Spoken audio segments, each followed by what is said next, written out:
Hi hello నమస్తే దోస్తులు. మీరు కనుక నా వీడియో ఫస్ట్ టైం చూసినట్టు ప్లీజ్ లైక్ చేయండి, షేర్ చేయండి, కమెంట్ చేయండి అండ్ సబ్స్క్రైబ్ చేసుకోవడం మాత్రం మర్చిపోకండి. పక్కన ఉన్న బెల్ ఐకాన్ ఆన్ చేస్తే నేను ఎప్పుడు వీడియో పెట్టినా మీకు నోటిఫికేషన్ కిందకు వచ్చేస్తుంది. సో థంబ్నెయిల్ చూసారు కదా, రేపైతే 2 సినిమాలు రిలీజ్ అవుతున్నాయి. డబల్ స్మార్ట్ శంకర్ పూరి గారు చేసింది ఒకటి అండ్ హరిశంకర్ గారు చేసిన మిస్టర్ బచ్చన్ ఒకటి. అది ఆల్రెడీ ఈరోజు ప్రీమియర్ అవుతున్నాయి. నైట్ 7 o'clock షో ఒకటి ఉన్నది, నైట్ ఉన్నది, ఇంకా షోలు నడుస్తున్నాయి. ఇంకా మరి స్మార్ట్ శంకరే నాకు బుక్ మై షో ఓపెన్ చేసి చూస్తే ఈరోజు ప్రీమియర్ ఏం పడ్డట్టు అయితే నాకేం ఎక్కడ షోలు కనపడలేదు, మొత్తం రేపే ఉన్నట్టు కనపడ్డాయి. సో ఫైనల్గా నేనైతే ఈరోజు ఈవినింగ్కి నేను మిస్టర్ బచ్చన్ వెళ్తున్నా అండ్ రేపు పొద్దుగాలే డబల్ స్మార్ట్ కూడా పోయి చూసేసి వస్తా సినిమా. ఇప్పుడు ఈ 2 సినిమాల ట్రైలర్లు చూసినప్పుడు నాకు ఒక విషయం క్లియర్గా నాకు అనిపించింది. అంటే ఇప్పుడు ఏదైనా కూడా సినిమా తీసిన తర్వాత జనాలకి రుచి చూపించాలంటే అదొక టీజర్ నుంచి ట్రైలర్ నుంచి మాత్రమే జరుగుతుంది. అంటే మీరు ఆ ట్రైలర్లో టీజర్లోనే ఆడియన్స్ని ఎంత ఎంగేజ్ చేస్తారో ఆ రిఫ్లెక్షనే మీకు థియేటర్ వరకు జనాల్ని రప్పిస్తుంది. ఎందుకంటే ఏ రివ్యూలు కూడా మీకు సినిమా అయిన తర్వాత మీ సినిమాని జడ్జి చేసి మాట్లాడతారు, కానీ రివ్యూ ట్రైలర్లు టీజర్లు అనేవి జనాలకి ఒక టేస్ట్ క్రియేట్ చేస్తాయి. ఈ మధ్య ట్రైలర్లకు కూడా రివ్యూలు అనేవి స్టార్ట్ అయిపోయినాయి. సో ఇప్పుడు డబల్ స్మార్ట్ శంకర్ సినిమా గురించి మాట్లాడితే, ఇప్పుడు డబల్ స్మార్ట్ కంటే ముందు స్మార్ట్ శంకర్ చూసినప్పుడు నాకు ఓకే పర్లేదులే, అంటే ఇంతకుముందు ఉన్న పరిస్థితి కంటే పూరి గారు కొంచెం బెటర్ అయ్యో కొత్త ఐడియాతోని ఓకే తీశారు. రామ్ కూడా ఇంతకుముందు చూడండి, రామ్ని మనం కొత్త డిఫరెంట్ క్యారెక్టరైజేషన్లో చూసినాం కాబట్టి ఓకే బాగుంది సినిమా అనుకున్నారు. కాబట్టి ఇక ఫస్ట్ స్మార్ట్ శంకర్ అనేది మంచిగా హిట్ చేసేసారు. కాకపోతే ఆ ఐడియా అనేది 5 ఏళ్ల కింద మీరు చూపించిన ఐడియాని ఇప్పుడు కూడా అదే ఐడియా మీద ఇంకొక థీమ్, ఇంకొక విలన్ వచ్చి ఇంక్లూడ్ అయితే కథ కొంచెం మారితే జనాలు మళ్ళీ హిట్ చేస్తారు అనే ఫార్ములా ఎంతవరకు కరెక్ట్? నాకైతే ఇది ఖచ్చితంగా కరెక్ట్ అనిపించట్లేదు. ఎందుకంటే ఒక క్యారెక్టరైజేషన్ మీద ఒక సినిమా హిట్ అయిందంటే అది కంప్లీట్గా మాట్లాడుకోవాలంటే పోకిరి లాంటి సినిమాని మీరు 2 చేసి ఉంటే మేబీ వేరేలాగా ఉండే సిచ్యువేషన్. బట్ స్మార్ట్ శంకర్లో 2 చేసే అంత స్కోపు మాకు కూడా ఏం కనిపించట్లేదు. మేబీ మీరు డ్రాగ్ చేసేదైనా చేస్తే అది వరస్ట్ కింద తయారయ్యే సిచ్యువేషన్ ఉంటుంది. అండ్ ఇన్ఫ్యాక్ట్ ట్రైలర్ కూడా ఖచ్చితంగా ఎంగేజ్ చేయలేదు చాలామందిని. ఏముంది దాంట్లో కథ అంతా మీరు చెప్పేస్తున్నారు ట్రైలర్లోనే. సేమ్ ఫస్ట్ పార్ట్లో ఏదైతే సత్యదేవ్ది మన రామ్ బ్రెయిన్లో చేసిరో ఈడ మన సంజయ్ దత్ గారిది బ్రెయిన్ ట్రాన్స్మిట్ చేసినట్టు కనపడుతుంది. పెద్ద కొత్తదనం ఏం కనిపించట్లేదు, యాజ్ టీజ్ అట్లనే ఉంది. కొద్దిగా మహా అయితే డ్రామా మారుండొచ్చు, అలీ గారి కామెడీ ఇంక్లూడ్ అయి ఉండొచ్చు తప్ప పెద్ద స్కోప్ అయితే ఏం కనిపించట్లేదు. సో బట్ స్టిల్ ఈ మూవీ చూడకుండా డెసిషన్ ఎవరు తీసుకోలేరు కాబట్టి ట్రైలర్ ఎంగేజ్ చేయలేదనే ఖచ్చితంగా చెప్పాలి. డబల్ స్మార్ట్ మూవీ చూసిన తర్వాత దాని పరిస్థితి ఏందో చూద్దాం. And coming to mister Bachchan, Raviteja గారి క్రాక్ తర్వాత అండ్ హరీష్ శంకర్ గారి లాస్ట్ ఫిలిం కద్దలకొండ కానీ చూసిన తర్వాత ఇప్పటివరకు ఏ సినిమాలు లేవు.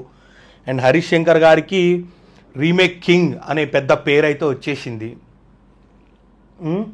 సో ఇప్పుడు మిస్టర్ బచ్చన్ కూడా రవితేజ గారికి క్రాక్ తర్వాత మళ్ళీ అంత కమర్షియల్ హిట్ పడుతుందని మేము అనుకుంటున్నాం. ఎందుకంటే కొంచెం ట్రైలర్ కూడా కమర్షియల్ పరంగా కట్ చేసిన ట్రైలరు, కమర్షియాలిటీ ఎలిమెంట్స్ కూడా బాగా అనిపిస్తున్నాయి. పాటలు కూడా కొంత మేరకు పర్లేదు అనిపించింది.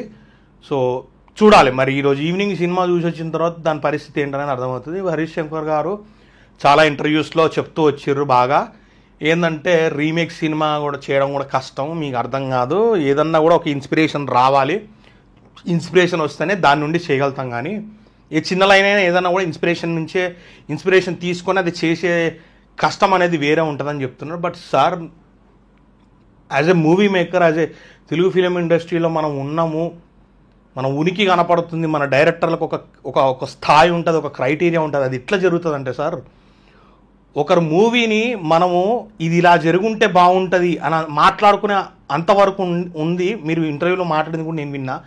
అది మార్చే స్థాయి నాకు ఉంది కాబట్టి నేను మార్చగలుగుతున్న, జనాలకి నచ్చే విధంగా మీరు అంటున్నారు. బట్ ఒక విషయం సార్ మనం మైండ్లో పెట్టుకోవాల్సింది ఏంటంటే, క్రియేటర్ అనేవాడు ఖచ్చితంగా క్రియేట్ చేయాలి. అంటే ఉన్న వస్తువు దాన్ని అటు మార్చి ఇటు మార్చి దాన్ని ఇంకో కొత్త ప్రోడక్ట్ లాగా క్రియేట్ చేసి అమ్ముతా అంటే బిజినెస్ పరంగా అది కూడా ఖచ్చితంగా రైటే. కాకపోతే మనకి ఒరిజినాలిటీ అనేది చచ్చిపోతుంది అక్కడ. Originality, what does mean by originality?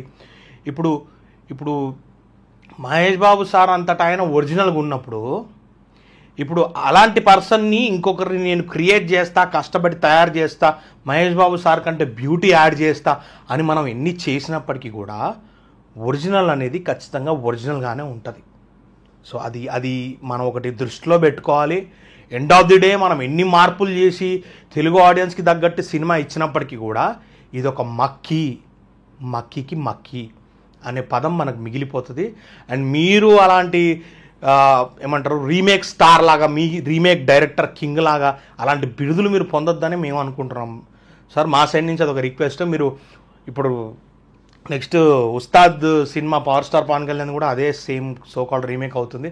మీరు ఒక ఒరిజినల్ స్టోరీని చేస్తే ఇంకా గొప్పగా గర్వంగా చెప్పుకునేటోళ్ళం మనం. బట్ అది ఎందుకు ప్రాబ్లం ఎందుకు వస్తుందో అది మీకు తెలియాలి.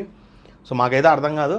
సో ఈరోజు ఈవినింగ్ నేను సినిమాకి వెళ్ళి చూస్తాను. బట్ ఈ రెండు కంపేర్ చేసుకొని double smart and mister Bachchan ఇవి రెండు ట్రైలర్స్ కంపేర్ చేసుకొని ఏది ఎంగేజింగ్ ఆడియన్స్ కనిపించింది అని నా ఫీలింగ్ ఏంటంటే మిస్టర్ బచ్చన్ కొంచెం డబుల్ స్మార్ట్ కంటే కొంచెం ముందు అందులోనే ఉందని చెప్పాలి. బట్ ఈ రెండుకి మినహాయించి ఈ రెండింటిని పోటీ పడి మరి ఇంకొక ట్రైలర్ వచ్చింది, అదే సరిపోదా శనివారం. నాకు తెలిసి నాని గారి ప్రీవియస్ మూవీస్ అన్నిటితో కంపేర్ చేసుకుంటే దసరా తర్వాత ఇది ఒక డిఫరెంట్ క్యారెక్టరైజేషన్.